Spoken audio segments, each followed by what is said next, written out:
Peace, family. Islam. It's your brother Cool. Back with another one.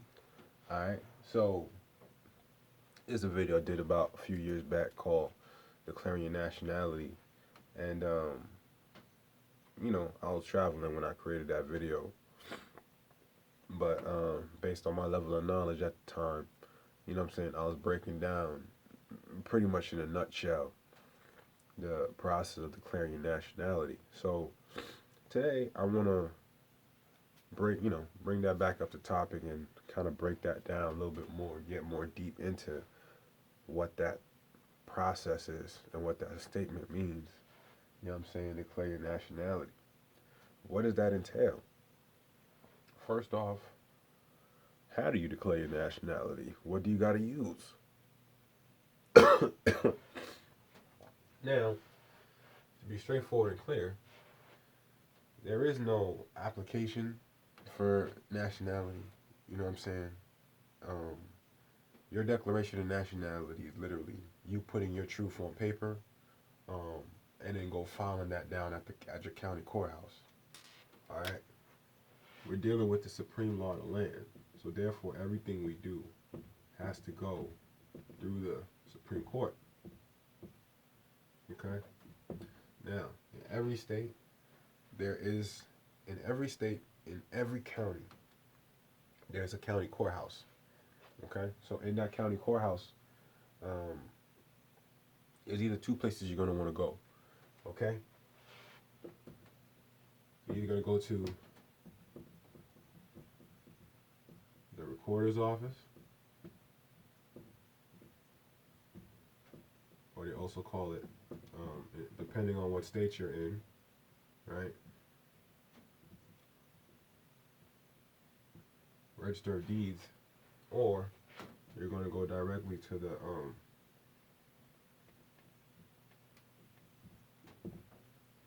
the clerk of the Supreme Court.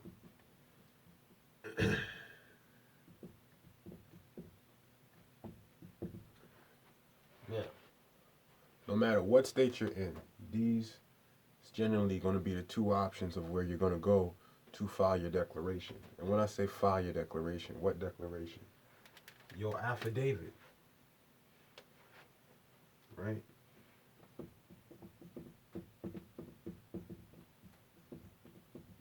Your affidavit. That's what you're going to go file on the record, because you're going to put your truth on a form, in written form document, and you're going to call it an affidavit. And an affidavit is a document which invokes judicial authority. Okay? So, this is all about invoking that judicial authority to make those changes that we need made. All right? So, with that being said, now that we know where we need to go, okay, to file, now we need to figure out exactly, if I had to break it up in a nutshell, you know what I'm saying? Now you know where to file. Now, one thing that I have received a lot of word from, different various Moors from different states who, call me the bill. Um, I've helped various Moors, nationalize in different state territories. And some issues that some Moors have had in particular states, um, when filing, the clerk would tell them that, you know, um, they need the statute that requires them to file. Okay? Or they need the statute that requires them to file. That's what I've heard other Moors tell me in terms of their experiences. So I did my own digging. Oh man. I did my own digging. Okay? And mind you, this is at your county. At your county courthouse. Okay? This is at your county courthouse. Whatever county you live in, there's a courthouse in that county. Go find either the recorder's office or the clerk of the Supreme Court to file your affidavit. Your affidavit on the public record. Now that we have this, um, down pat and settled in. Okay, let's move this out the way. Now, as I stated before, if you look at the difference between state and federal, state and federal, state and federal, those are two different jurisdictions. Alright? Two different jurisdictions. So, with that understanding, you know what I'm saying, state and federal, the Supreme Court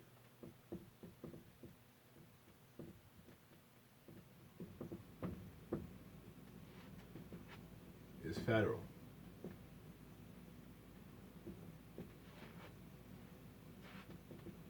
Appellate court is federal. It's another one that's federal. Oh. And district court.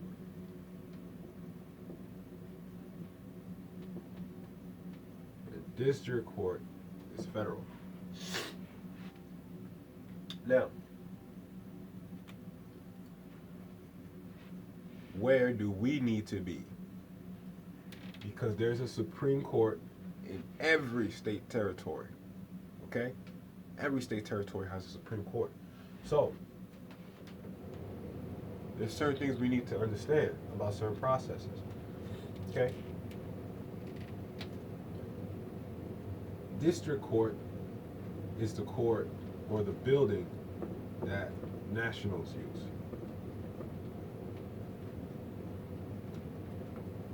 Nationals or indigenous peoples. Okay? We operate through the district court, which once again is the term. In the district court, you're going to find the Supreme Court. Now, remember, we want to go to federal. Federal is dealing with treaties, so we don't want to deal with the states. We want to deal with the treaties that supersede the states. Okay? So, an appellate court is used for, let's say, you have an issue dealing in an inferior court, right? So you're in an inferior court and it didn't go your way, you didn't like the decision that was made. So now what you can do is you can appeal that case. Appeal meaning you're sending that case to a higher court, a higher jurisdiction, so they can overturn that bad decision, if it was bad and if it was unjust. All right? So that's what the appellate is there for. They're there to overturn bad decisions made by inferior courts. So this is why I say we need to stop dealing with inferior courts. Inferior courts are not meant for us, okay? Now, if we voluntarily decide to show up in these goddamn inferior courts, then we're out to lunch and we're going to be food for somebody, okay? So the district court is where we need to be, because district court is dealing with the federal superseding the states. Although we're in Supreme Court, which is still federal, that's still the Supreme Court of the state. We want to go above the state. We want to go over the state's head. All right? So we're dealing with the district court. And here in district court, if you have your own body politic, you can actually file foreign judgments and foreign subpoenas. So you can have violators stand, you can subpoena them to come to your court, your indigenous court, to stand by trial by your indigenous laws. The same way how they send summons to you, we can send summons to them. But you got to have your own court in place. All right? You got to have your own body politic.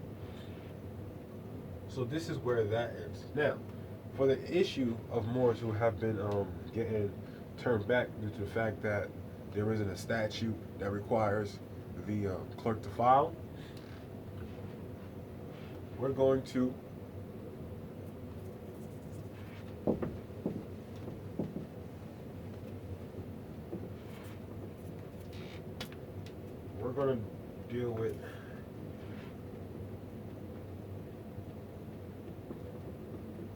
deal with United States codes.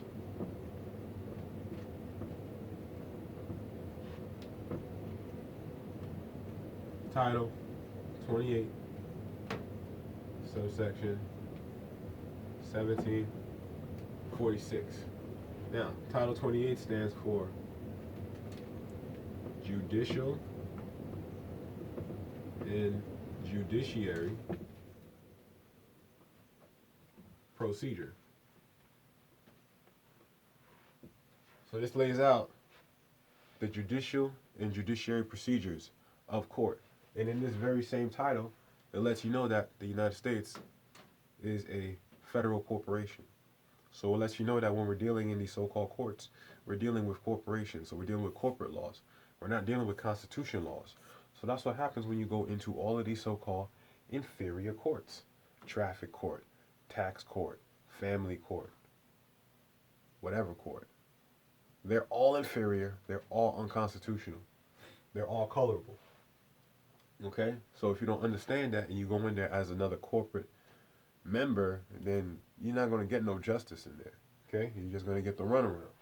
So, being that this is dealing with judicial and judiciary procedure, right? When we're going to file our documents on the public record, that's dealing with judicial and judiciary procedures. Now, Title 28, 1746. 1746 is called, excuse me, I feel it coming.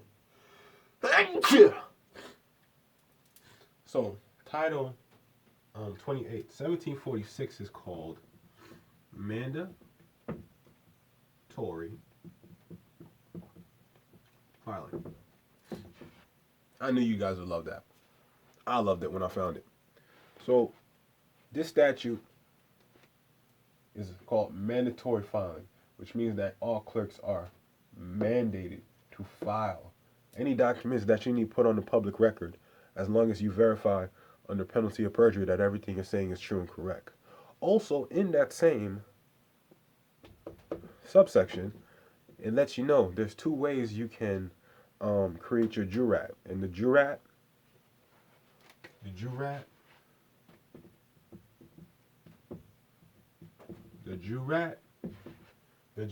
is the portion of the document, where it says, like, after you done, after you have your whole document laid out, at the end it'll say, I so and so affirm that everything said, according to the laws of the United States of America, are true and correct to the best of my ability, yada yada yada yada yada, under penalty of perjury. That's the jurat, okay? That's your oath or your affirmation stating that everything you're saying is the truth, the whole truth, and nothing but the truth, so help you God. Right? You're affirming that. Now, the funny thing about that is it makes mention that if you're in the United States, right, you just got to say, pretty much in the jurat, I affirm under penalty of perjury that everything is right, true, and exact, according to the best of my knowledge. That automatically means you're within the United States.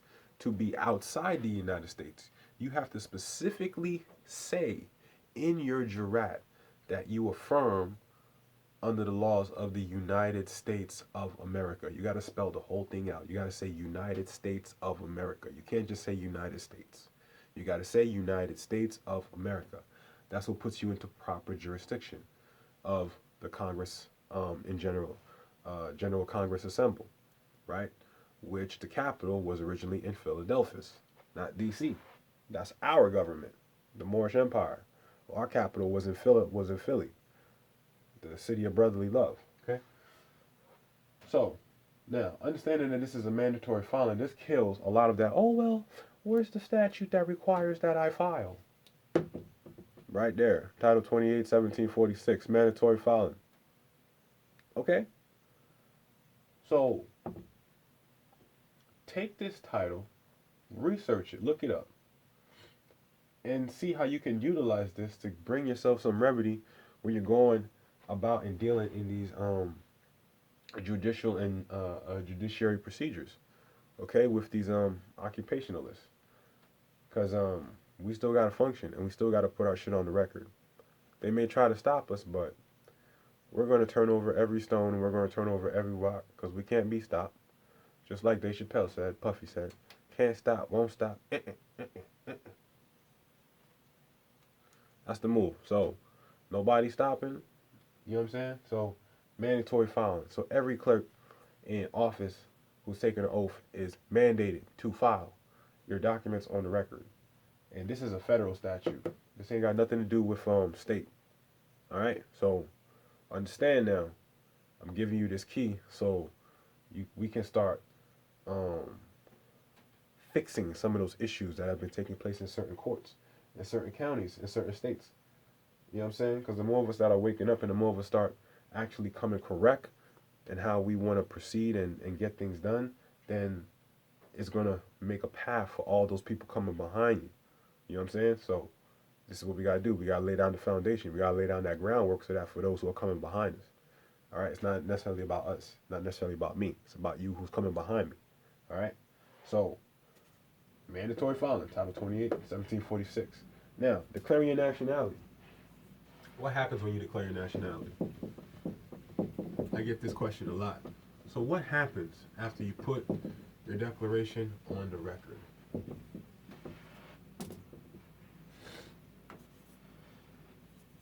You know what happens?